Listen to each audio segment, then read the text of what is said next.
Top of the morning to you lads and lasses, and the rest of the day to all of us who aren't Irish. Happy St. Patrick's Day. I think this is going to be going out on the 17th, the great high holy feast day, especially in the United States, and all the great Irish sisters and priests that brought the faith here to this wonderful land. There's an interesting concept in Irish spirituality. I've written about it a couple of times on my website, and it's called thin places. They are unique physical locations where the veil between heaven and earth seems to be very narrow.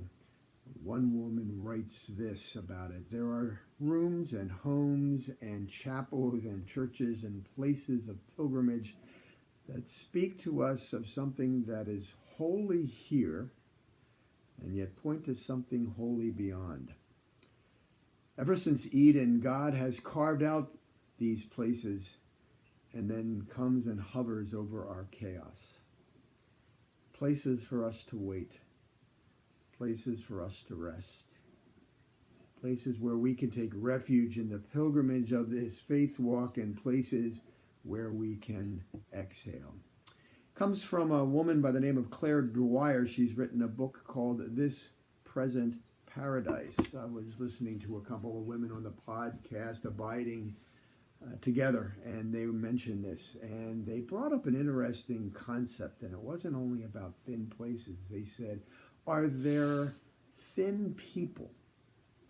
Are there people in your life that almost like midwives seem to birth a spiritual or a mystical experience when you come in contact with them that just seems to come from another place? Sherry Waddell, the founder of Catherine of Siena Institute, talks about the charism of hospitality and the fact that there are places that when you come in, they just seem to embrace you.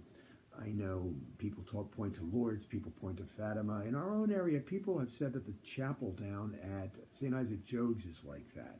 When you walk into that chapel, it just seems to give you a hug. And you can exhale, and you just get this sense that, it's going to be all right. As we go, we just finished the third week of Lent, Laetare Sunday, where the priests were wearing the rose vestments. In the remaining weeks of Lent, is it possible that we could become one of those thin people for somebody else in our life?